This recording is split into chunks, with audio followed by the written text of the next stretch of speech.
Aloha und herzlich willkommen zu Triathlon Podcast.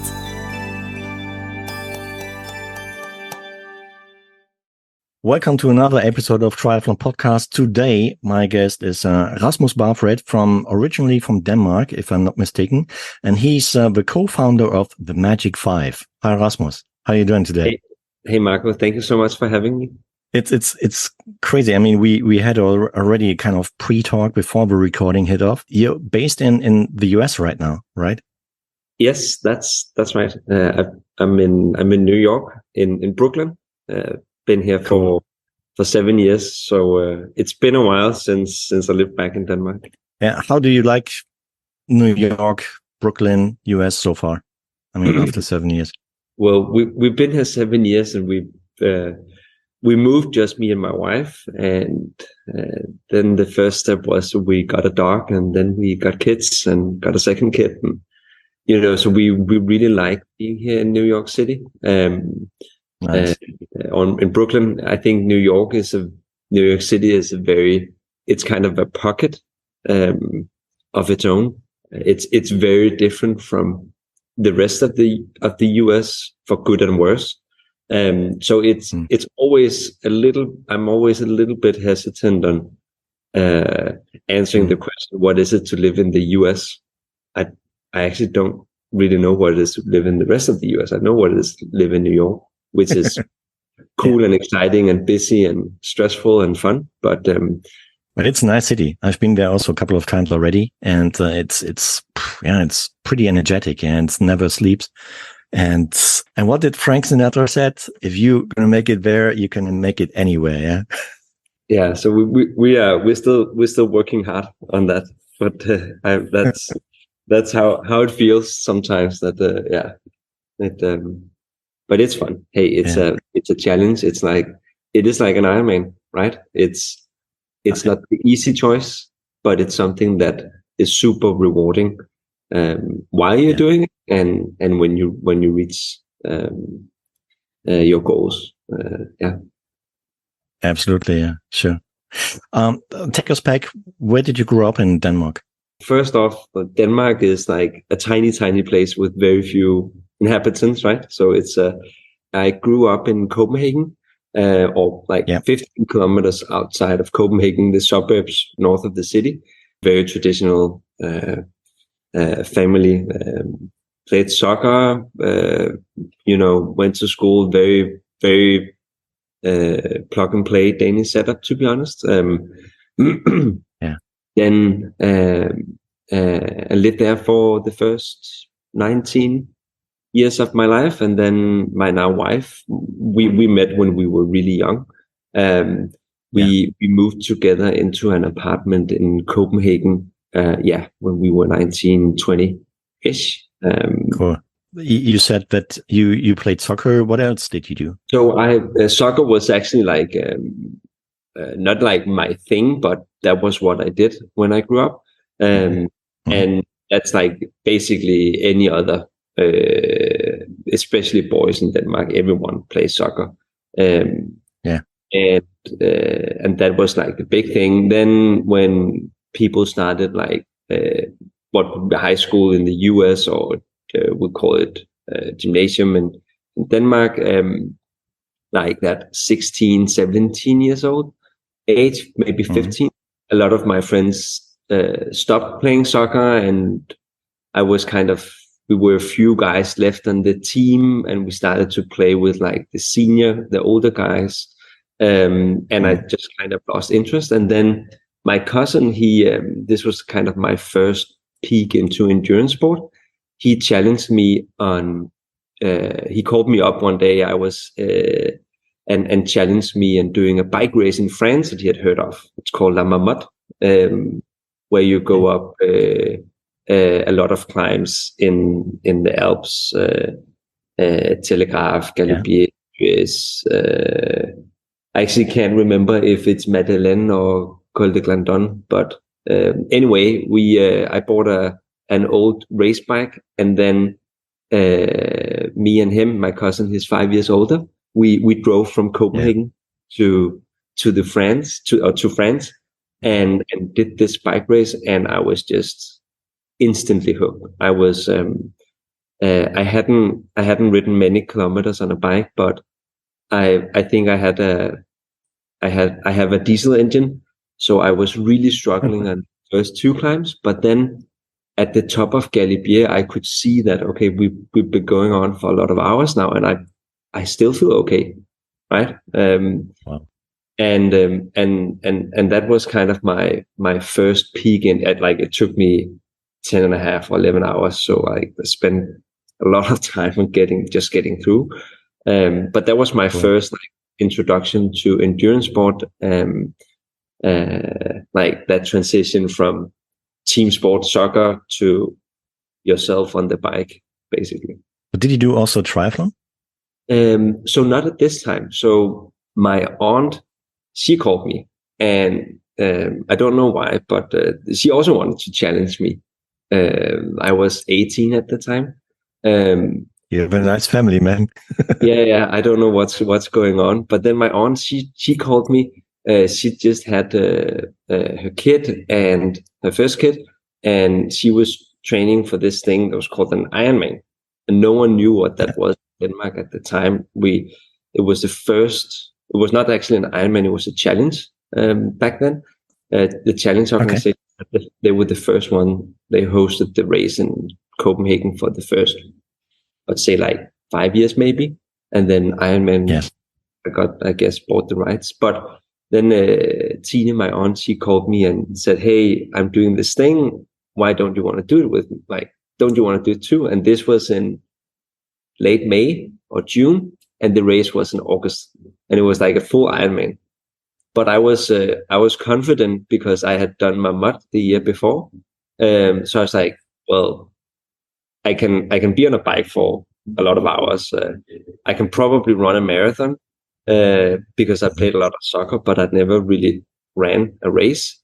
I've never done like half marathon or anything. And then it was just a swimming thing. I had no idea how I would cope. But then I was super, super lucky when I got in the pool that swimming came very, very easy to me. And then I was like, yeah, okay, what the heck, let's do it. And then I did an Ironman a few months later. Crazy. How long was the race day on that day? So my first Ironman was 10 hours and 30 minutes or something, 25 maybe. Wow. 35. Yeah, but again, it was that diesel engine, even though I was really young at the time. It was the same diesel engine. I think the swim, like, this is, what is it, like 15 years ago or something. I think the swim was in an hour and 10 minutes maybe. And then I rode on an old Banani race bike, aluminium, like terrible bike. I think Banani is most known for their women's like casual bikes, but they also had the race bike. And I had like tri-bars on it, and like I looked awful, and I went really slow. And then I ran the marathon, I think, in a little bit less than 4 hours. So it was not like none of my times at that first race were like really fast, but it was like consistent, if that makes sense. I didn't, like you said, diesel engine. Exactly. Like I only have like third gear, but I can stay in that for a really long time. So yeah.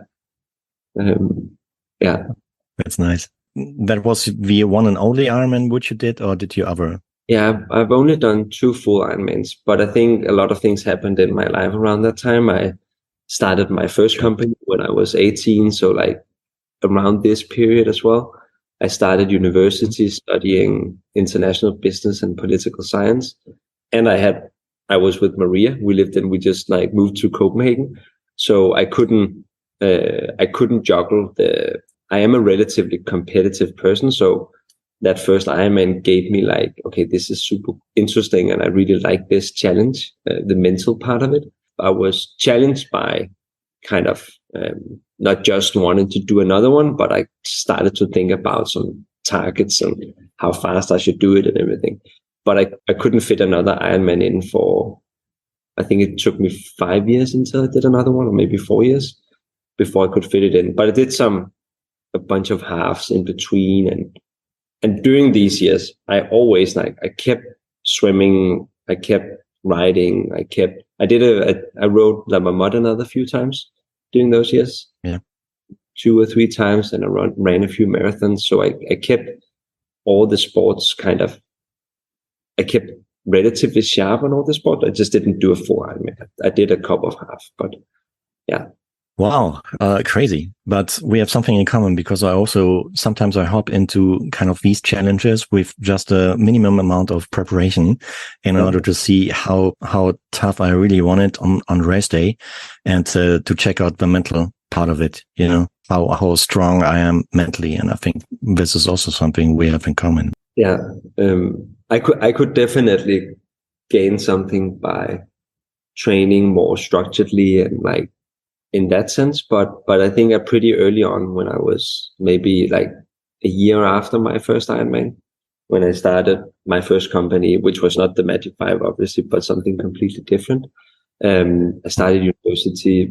I kind of realized that a pro, and pro was it was not really a thing that a lot of people talked about back then. Now it seems with social media, everyone it's almost like everyone knows a pro. Back then, no one knew a pro. I had to make that decision about how serious do I want to take my triathlon.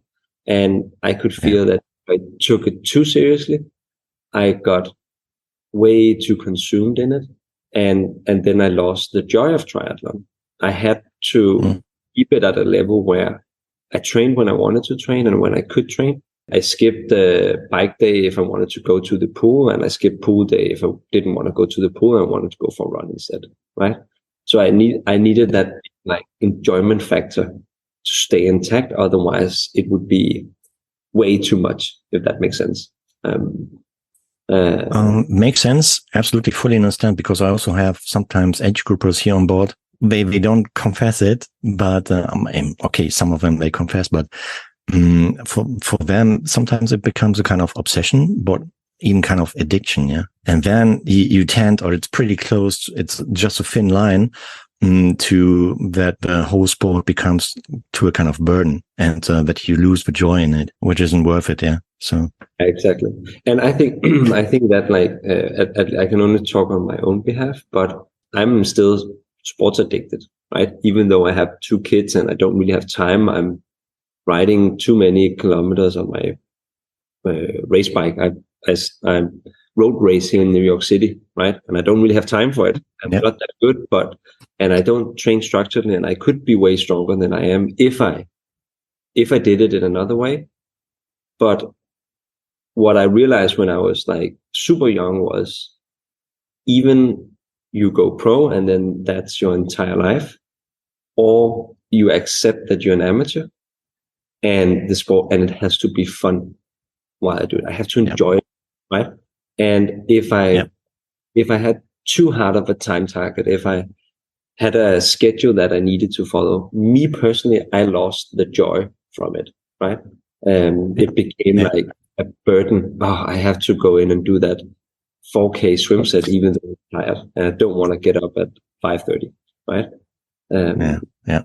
So it's always been very important for me that it had to be fun while I did it, and I had to be motivated by I just want to get out on the bike, or I just want to go in my running shoes, or I just can't wait to get that feeling of plunging in the water and go for a swim. Fully understand. Absolutely agree with. Well, at the beginning, I introduced you as the co-founder of THEMAGIC5, and you mentioned already the THEMAGIC5. Tell us something more about the story of the THEMAGIC5. When did the whole idea kick off? Good question. So I have 2 other co-founders. Niklas is kind of the swimmer on the team. I can swim as well, obviously, and Bo can swim as well. Bo has also done an Ironman, but Niklas was a pro swimmer. Denmark, I am a breaststroker, really talented and skillful swimmer. I studied with him, and he got into the THEMAGIC5 as from day 2, basically. Day 1 was Bo who called me one day, and he was training for an Ironman, and I was his go-to guy in terms of getting like tips and tricks for, should I buy this bike or that bike, or this wheel set, that wheel set, or this wetsuit or that wetsuit, or should I do this one, like all that stuff. And then he called me, and he had been on, I think it was Lanzarote, or I actually can't remember. It was the Santa Platas, but it doesn't matter. He was on a training camp, and he had forgot his goggles on that training camp. And then he went into the, like, you know, those swim stores that you find in some pools, and he couldn't find a pair of goggles that he could stand wearing. Right? It was not like he had a pair of goggles back home that he absolutely loved, but it was kind of the least worst. I think we've all been through that process of going through numerous types of swim goggles, and then you kind of stick with the least worst goggle, right? And so he just had super bad swim training for a couple of weeks in this training camp, because he couldn't handle it. And then he called me the second he got home and was like, what is going on with this product category? It's like all the products are just really, really bad. And they don't fit. Like, this one purpose, like the main purpose for goggles is that it should allow you to see, and it should keep water out of your eyes while you swim, right? That is like, that's where it all starts.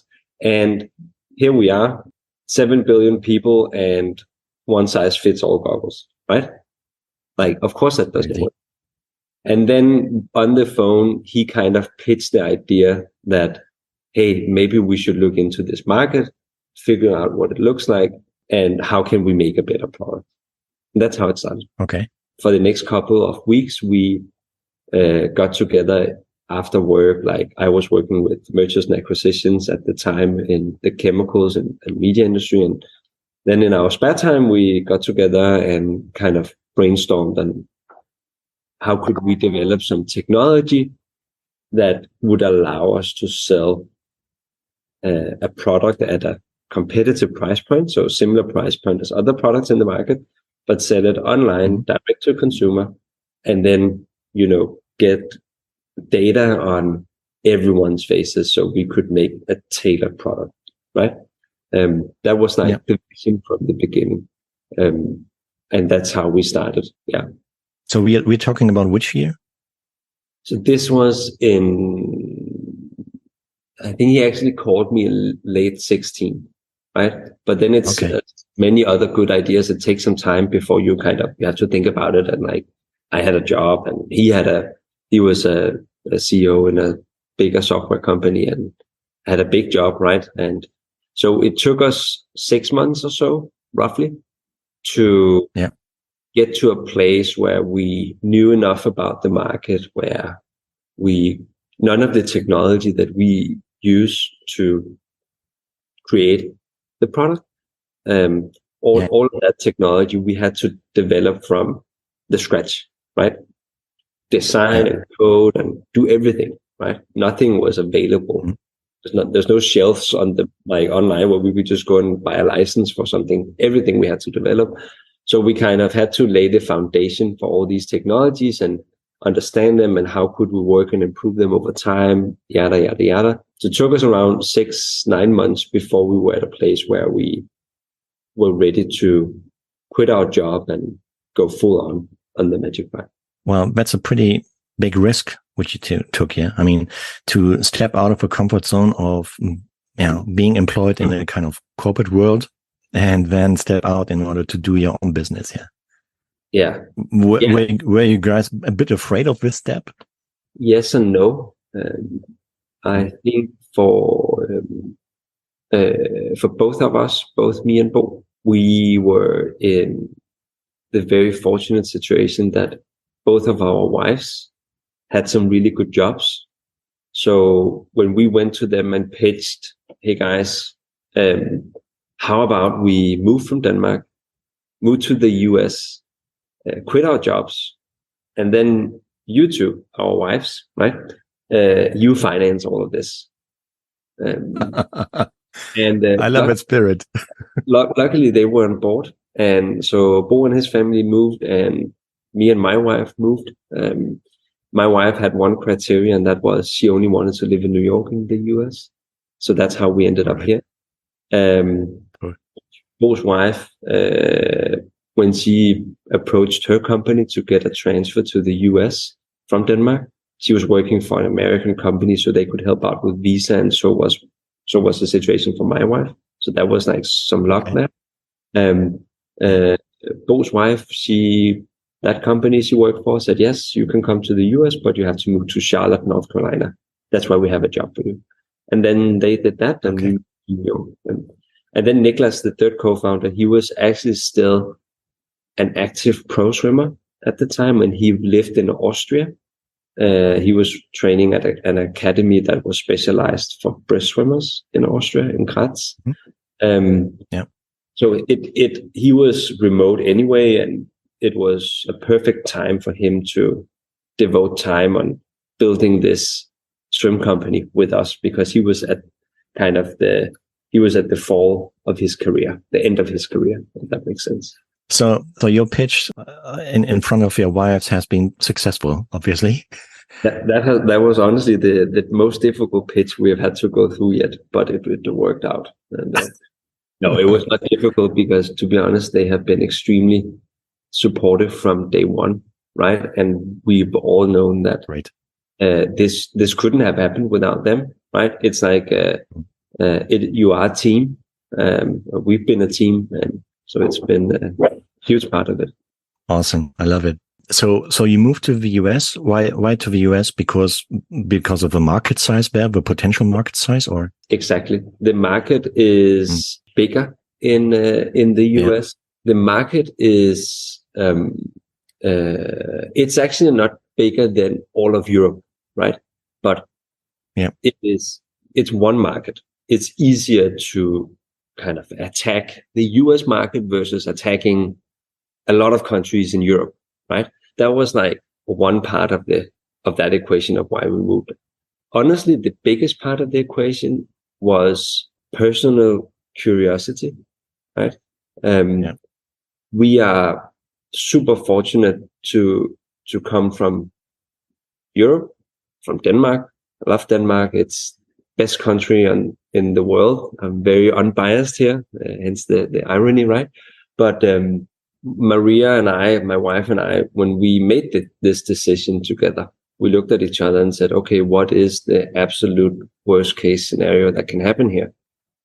That is that we buy a one-way ticket and go back to an amazing welfare society, take care of us, we'll go back, get a job, and then we'll plug into our old life.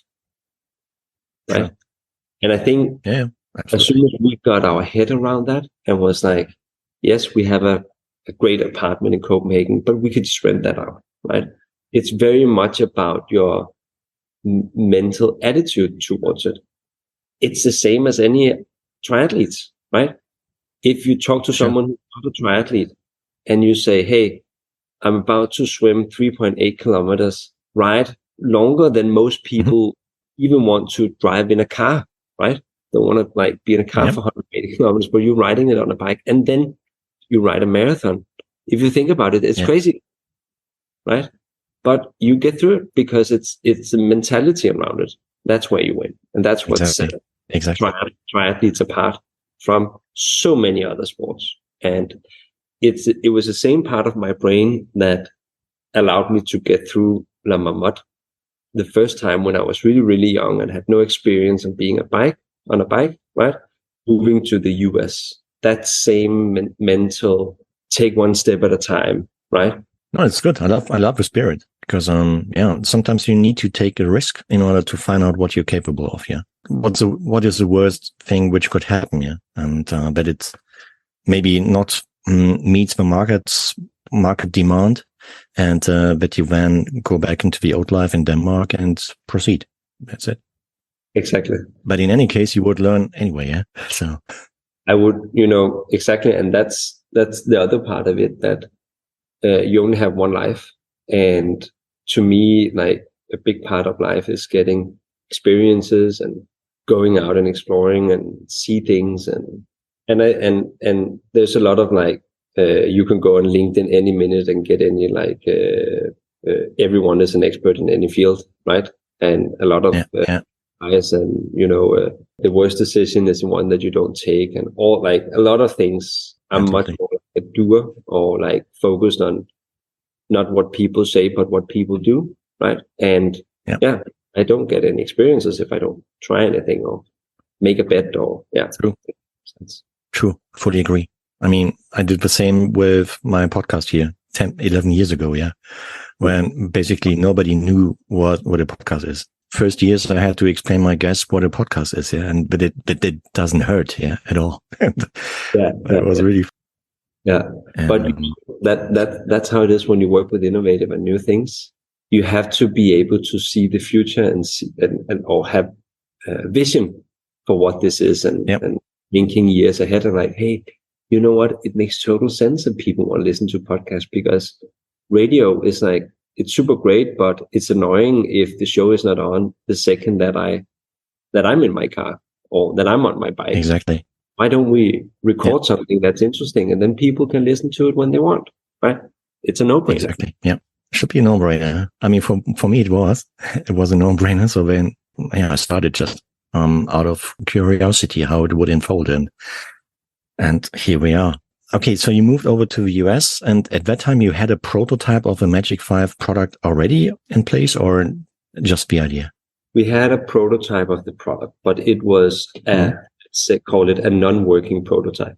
You couldn't, not that it was a physical product, right? But it was not something we could sell. We were not ready for that. So at that point in time, we did a Kickstarter campaign because we needed some funds to finance some of the production equipment that we needed to make the product. So we moved over, did that Kickstarter campaign, raised $100,000 in Kickstarter and another $20,000 on a similar platform called Indiegogo. And that whole concept, if you're not familiar with crowdfunding, or any of the listeners, is you basically go out and buy a product before it's done. And in that way, you help the founder get funding to try to get the product done. So we did that. Then we got the funds in. We got the funds that we needed so we could buy one of the robots that we used to manufacture the product. So the way, but you just very high level explain that.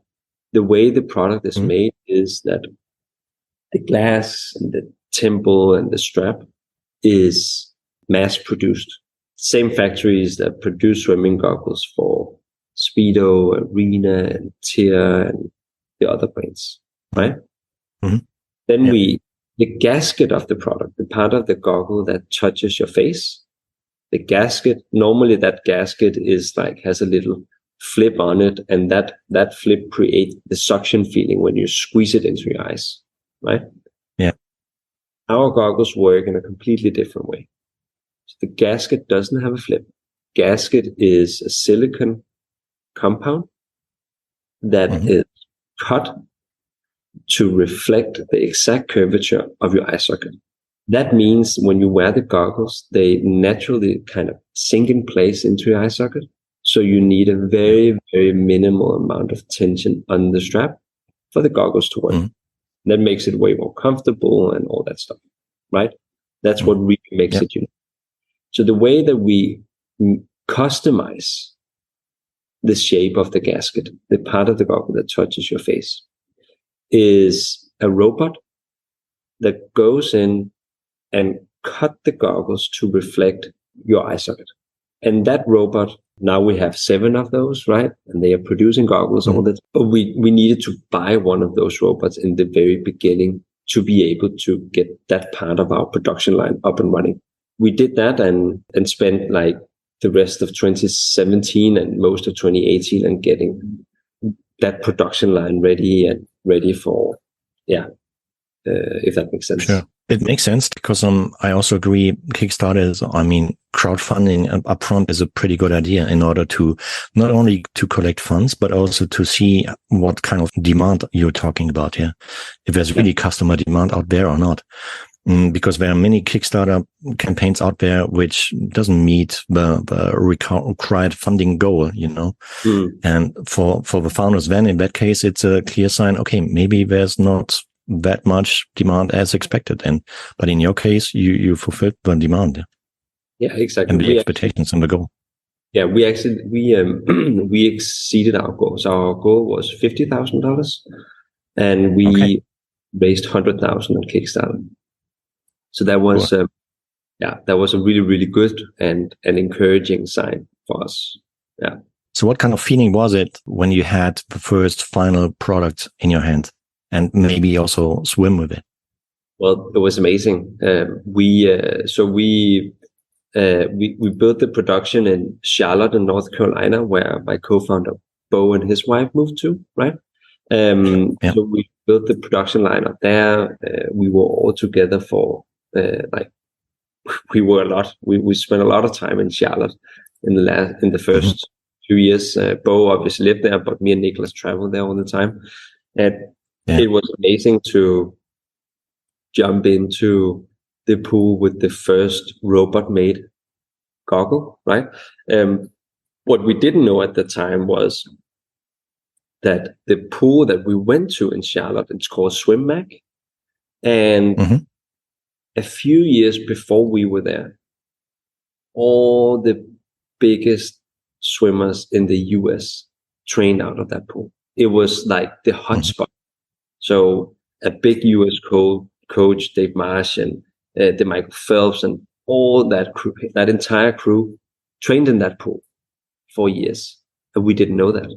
So we learned that a few months in, that, hey guys, it's amazing that you're developing this new product, but do you know what kind of pool it is that you're swimming in? And we were like, no.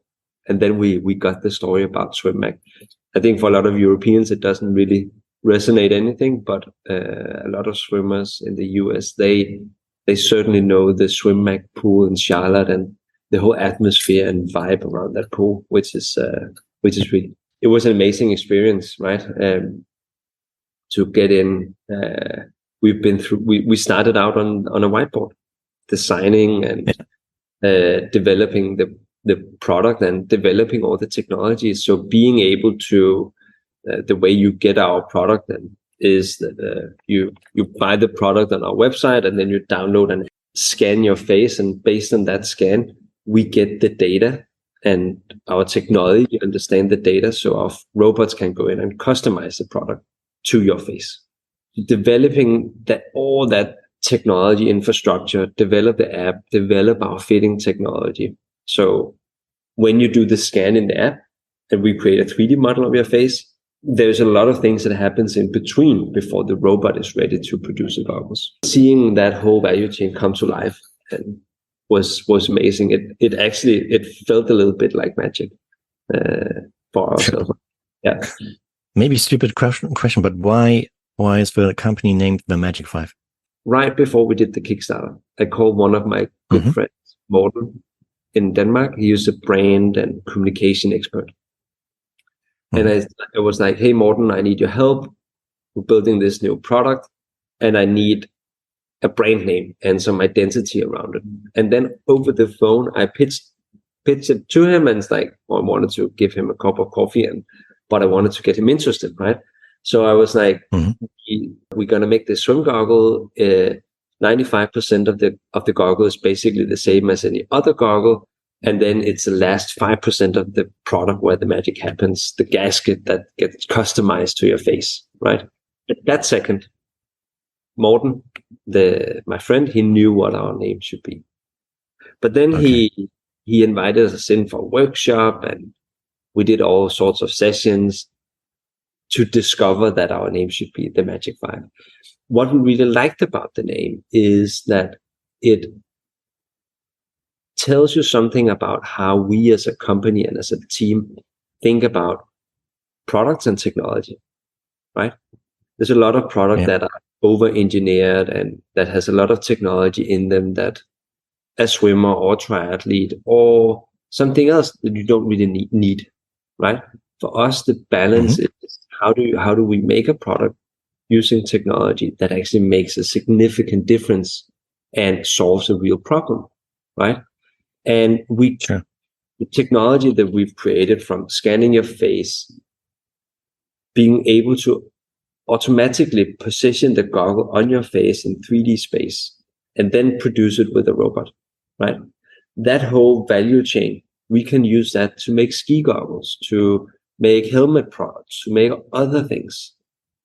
Right now we focus on swimming goggles, but the Magic 5 and that whole story about like 95% of the product is the same.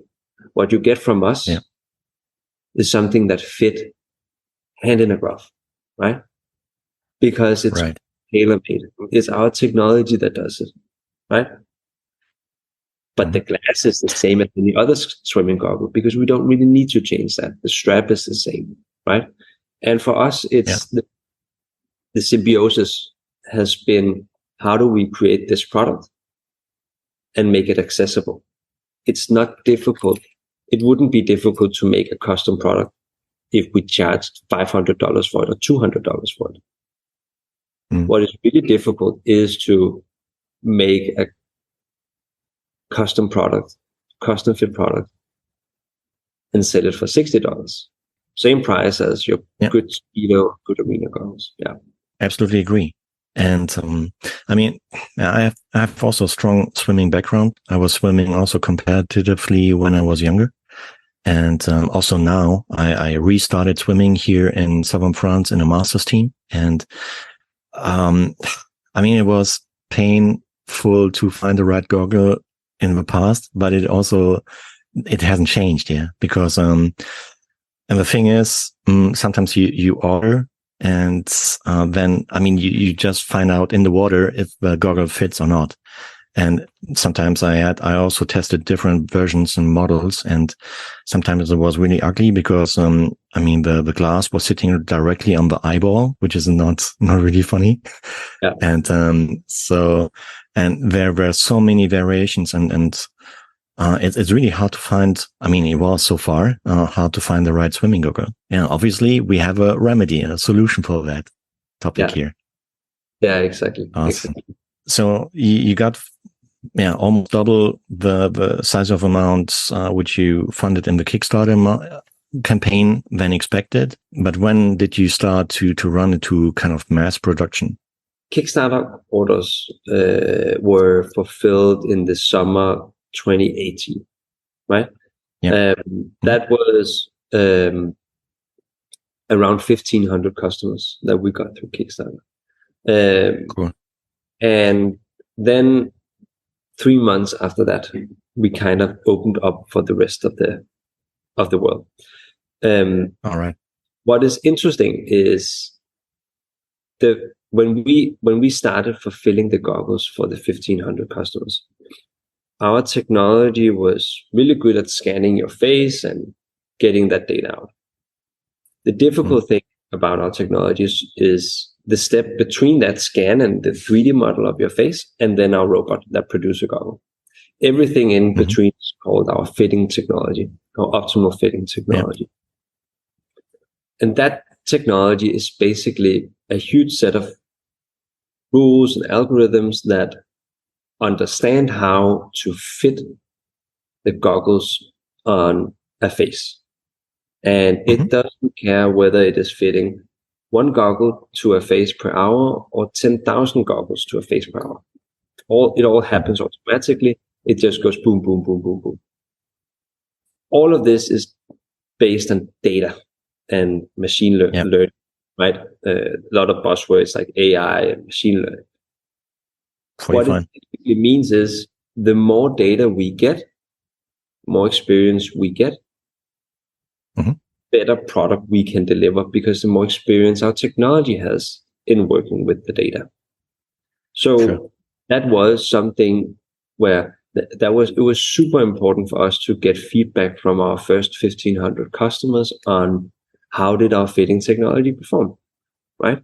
And that was like, we needed to get all that feedback to be able to go in, improve our algorithms, and take our technology to the next level, right? And that took us some months before we worked with that. now fast track to today. Today we have 180,000 customers worldwide. So we've had a lot of data to work with over the years. So if you're a customer right after Kickstarter in 2018, our fitting technology was not at the same level and quality as it is today. Today, we end up refunding around 2% of our customers based on fit issues, right? So if we have a fit guarantee, because that is what we're delivering, right? We want to deliver a perfectly fitting goggle. And if for some reason the customer is not satisfied or has that wow experience, we really want to hear from you and learn why and what's going on, right? And sometimes we can see, okay, the scan, there was something wrong with the data from the scan. So maybe we would like you to do a new scan, or something else happened, right? At the end of the day, we can fix, we hear from around 5-6% of our customers respond back to us and say, hey, I didn't get the wow experience. Out of those 6%, we end up refunding around 2% of those because of fit issues. We say like, hey, we've done our best. We've tried to make a new product based on your feedback. We can't solve this. Then we'll send all your money back, right? It's at a level where we are really proud of like being able to make this product, and it is a complicated product to make, right? And only have a 2% refund rate when it comes to fit. Absolutely super. If I'm not mistaken and well prepared, you even made it into the Shark Tank show, right? In the US. Yeah. So Shark Tank, so that, first it was a crazy experience. Like it was really, really crazy. But so it was actually one of the producers on Shark Tank that reached out to us. And we think he had our product or something, but he reached out and said, hey, we normally don't do this. And this is not a guarantee that you'll get on the show at all. I just really like your product and I think it would be a great fit. I think you should apply to Shark Tank, right? And then we applied and went through the whole application process and all the things you need to go through. Took a lot of time and took a lot of energy, but we also understood that this was a massive opportunity, right? We ended up getting accepted into the show, and then we were flown to LA and stayed there for 3 days, where the producers and the whole team around Shark Tank controlled everything we did. It was like being dropped into this different world, and it was really crazy. It was on day 2. It was that was the big day where we had to go in front of the sharks. It was just wow. I don't know, like if you've been to LA or any of the production villages, it is a village. It's a fenced off village that you drive into in LA, in Hollywood, and there's just like these massive hangars all over the world, all over the place. Like, and there was like hangar number 1, 2, 3, 20, 25, 30. And you just knew in each of those, they might be shooting the next Spider-Man movie in there and the next whatever in there and blah, blah, blah, blah, blah. And then one of the hangars was Shark Tank. So we got in. I think like we had imagined that we would have gone to like a television studio, and then there was like this big room next door, and that would be where we would do the shoot, right? But this was just bigger. We got in. There's maybe been like 100 people working there on set, like makeup 1, makeup 2, hair 1, hair 2, wardrobe, people who fixed the stages, people who did the lights, people who had camera 1, 2, 3, 4, 5, 6, 7, 8, 9, 10. And, it was so crazy, so many things that happened around you all the time. And then we got walk through prep session, like, then you're going to do this, you're going to do that. And then you're going to, when this honk sounds, then you can go up to this spot, and then the doors open and then you're on. And then the deal is you walk in, to the stage, you stand in front of the sharks, and then you have to stand in like this particular spot on the floor so it looks right on television. Yeah. Then you have 90 seconds to do your pitch. The crazy thing is, what I didn't know was before those 90 seconds, we had to walk in, stand in front of the sharks, all 5 sharks, and that's pretty intimidating. Those guys are famous people. You want their money. You're pitching on like it's a pretty intense environment, right? Then so you have to walk in, stand on this particular spot on the floor. Then we had to stand still for 2 minutes and just look at the sharks and smile. And they needed that for doing photos and like photo ops and everything. But that was like, you got so nervous and it built up so much like tension and hype when you were standing there in front of the sharks for 2 minutes, and they could give you like the elevator look and really weigh you out and everything. It was that was pretty crazy. But then 2 minutes in, another honk sounded, like a big honk, like, and then that was our sign that now we should start the pitch. And then we had 90 seconds where they were not allowed to interrupt us. So that was like the only part of the experience that we controlled. Then we did the pitch, and then everything started. And it was it felt like being dropped in like a lion's den, and that's fun enough what it's like called in the UK, right? But like being dropped into the shark tank and like boom, you're on. It was pretty crazy. But what an experience, yeah. I mean, you're pitching in front of guys like Mark Cuban and many others, and many famous.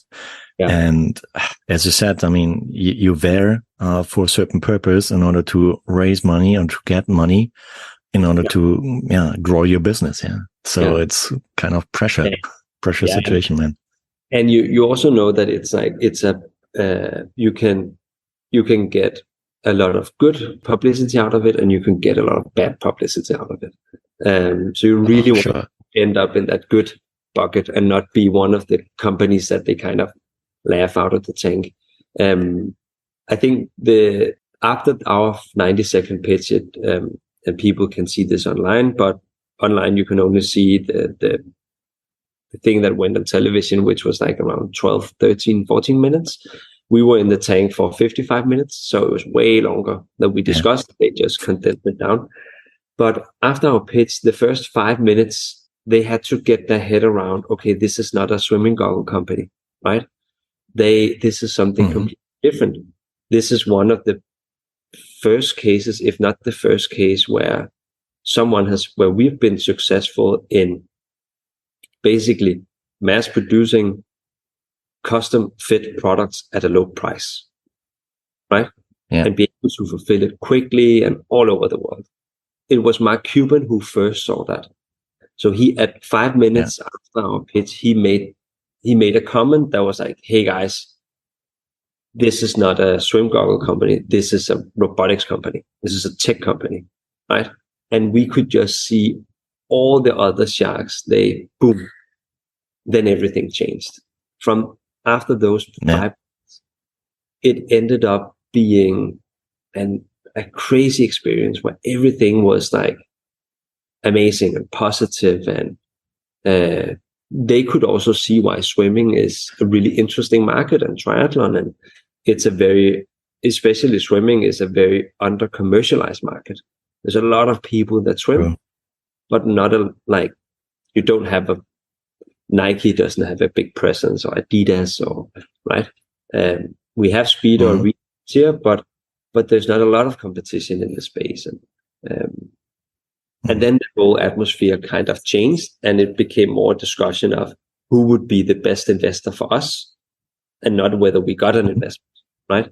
So all the sharks actually placed 2 bids on us, and it was really surreal to be in that stage and feel like all of them wanted to invest, and they criticized each other.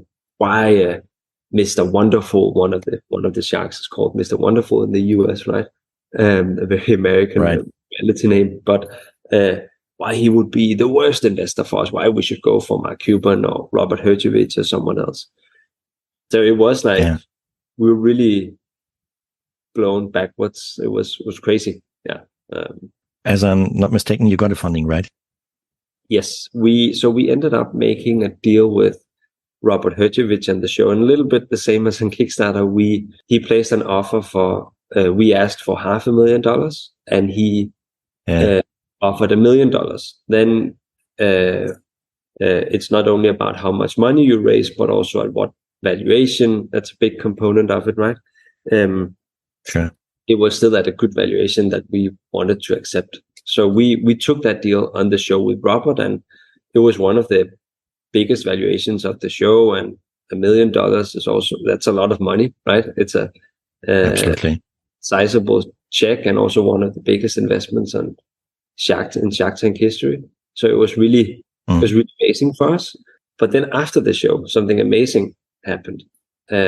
Mark Cuban called us, and he was like, I was so bummed to let this deal go. I've talked to Robert, and if you guys are okay, I would like to take half of the investment from Robert. So it actually ended up with, made a deal with Robert on the show, Robert Herjavec, that we were really happy with.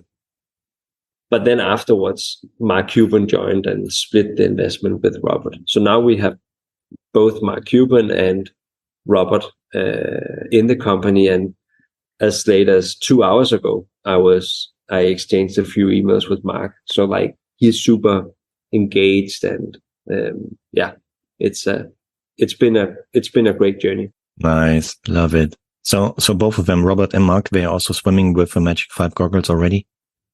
So they're not super big swimmers, either of them, to be honest. So they don't really swim, but they really understood the opportunity. They both had kids that swam, and not like competitive. Robert had a daughter who swam competitively in Canada, but they both know people that swim. They understood that this is a recreational sport that a lot of people do to stay active, stay healthy. And can you imagine back in 2016 that you as a team got the idea in order to change something in the swimming world, and then now we are talking here in, when is it? Mid of October 23.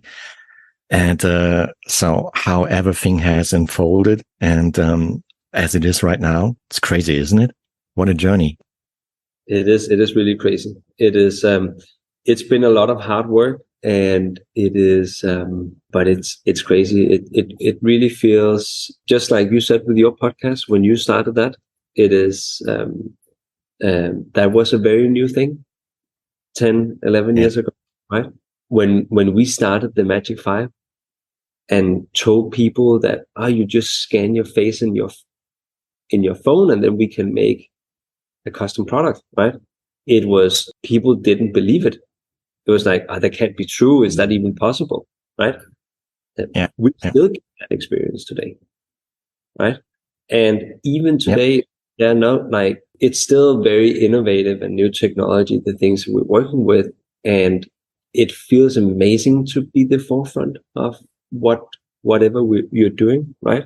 It's not the easy thing, because there's a lot of obstacles, there's a lot of skepticism and everything that you need to work through, but it's exciting, and it feels good to bring something new to the table, right? And absolutely believe, and really we have so many ideas of products that we use on a daily basis where fit and comfort is important for those products. Some products, fit might be important because it has to be very comfortable. So other product, fit is important because it's a huge part of the performance, right? All those products are products where we would like to work with them. If you take running, for instance, most of us triathletes, we have gotten custom insoles to our shoes, and we have done a run test to figure out whether we should have which shoe would fit us the best. And there's so many products where you can really rethink the way you do make the product when you start out saying, we want a better fitting and more comfortable and better performing product. And now we have the technology to do it, right? Back in the day, we didn't have the technology. So everything has been about low cost, the brand, but not a lot of differentiation around the products. And you got even world champion Jan Frodeno as a testimonial, and he's really 100% assured that it's a pretty good product. Yeah, because whenever I enter Instagram or Facebook, I always see Jan Frodeno wearing the Magic 5 goggles, and in certain ads, and also in competitions, and he's really, he's absolutely convinced. He is an amazing guy, and his business partner Felix, who is also an amazing guy. He's not only a testimonial; he is actually one of our first investors. He was in our company, invested in our company before Shark Tank.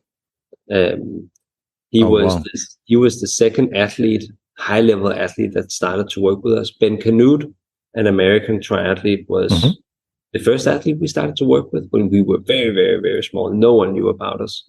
And Ben, he really understood what we made and was excited about the scanning technology and fitting technology. We use robots, and this was not just a product for triathletes, but also for master swimmers and competitive swimmers, but also for my mom who swims recreationally, right?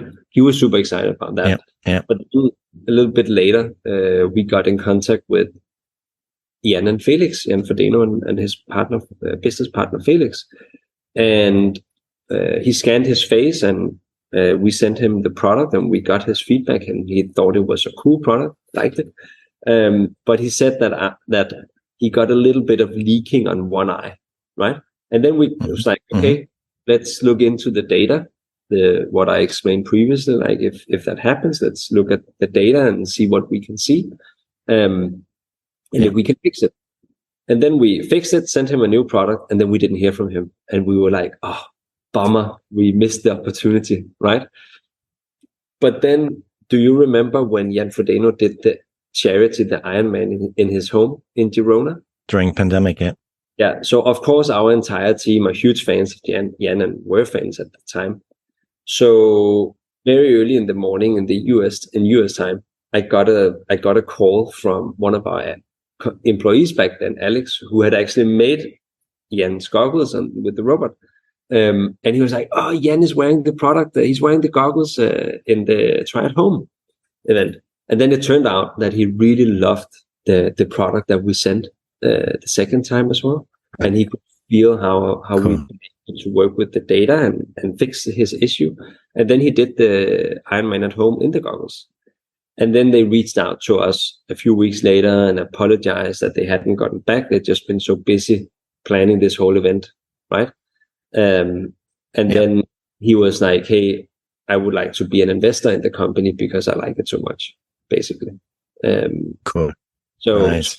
He's not like, of course it's a testimonial, but it's put your money where your mouth is kind of thing, right? He really believed in the product and believed in us and the company. And that has definitely been one of the biggest milestones of the business, that we were able to work with a guy like him.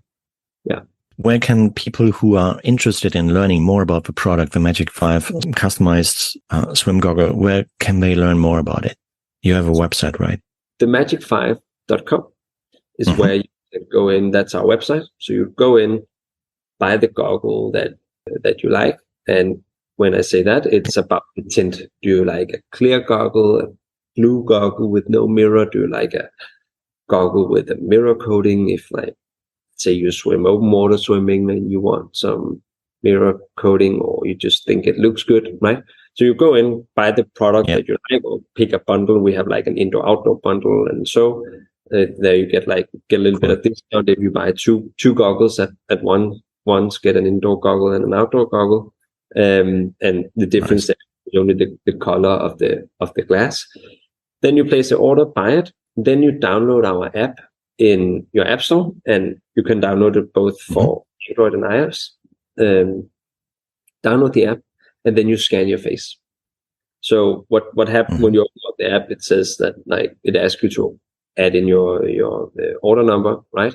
And then we identify the order number, and then you connect the scan to your order, and then it will take a few days before we are ready to produce the goggles, and that's honestly because we have a backlog of goggles that we need to produce. Yeah.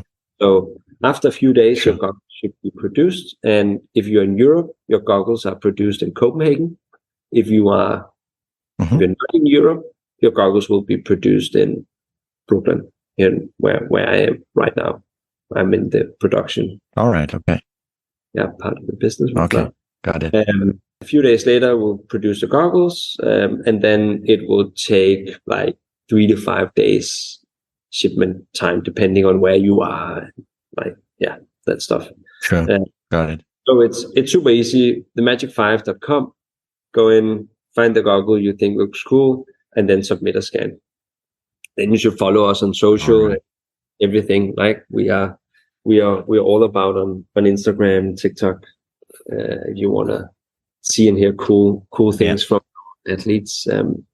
Awesome. I love it. And every link, respective link, like the magic5.com website, all your social media channels, also the link to the Shark Tank pitch, I will also put into the show notes of this episode that you can click within the podcast player of your choice in order to gather more information and to check out the product. I love it. I haven't tested yet, but it's a nice one. I heard a lot about from my out of the triathlon bubble already. Yeah, it's worth checking out. And hopefully because I mean, Christmas is also coming up next. If you have no idea what you hand over as a present for your loved ones, maybe a customized swim goggle is the right one.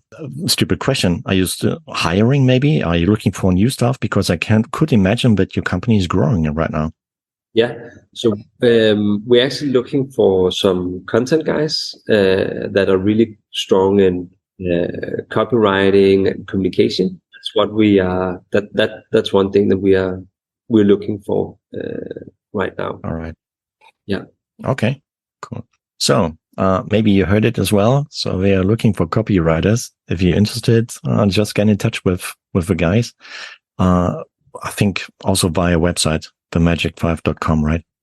Yeah, exactly. Or like reach out to us on social where we have a like LinkedIn as well, right? LinkedIn, exactly. Or so yeah, we really care about like talking about swimming and triathlon, and there's so much you can do with ChatGPT, but there's also a lot of things you can't do. So we really we care about the quality and making original content.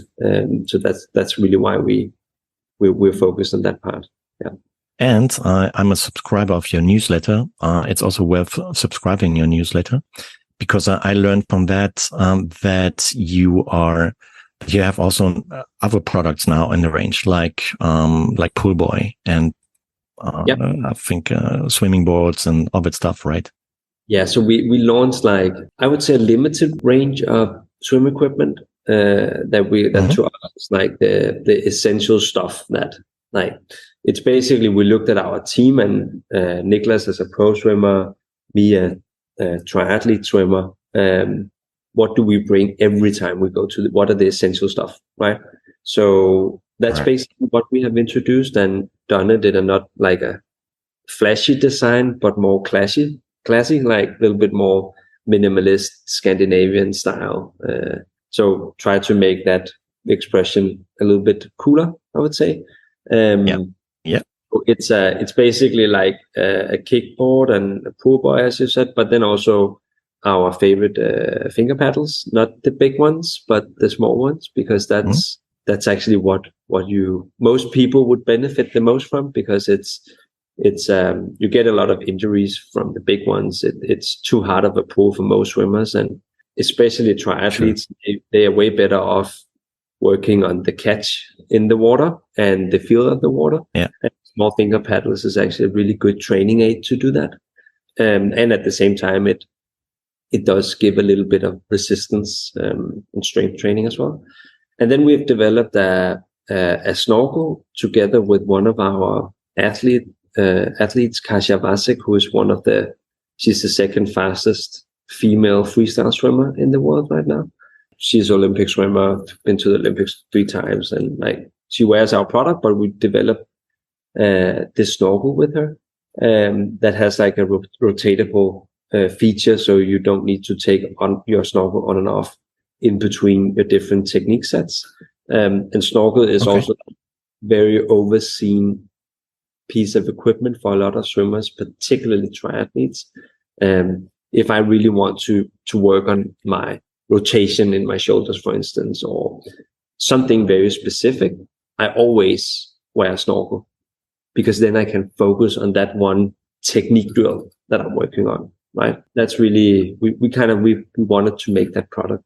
And, you know, those products are really good for gifting. If you want to give the goggles as a gift now that we are approaching holiday season, as you said, we do sell physical gift cards. So you can give you get like a little, looks like a credit card, basically.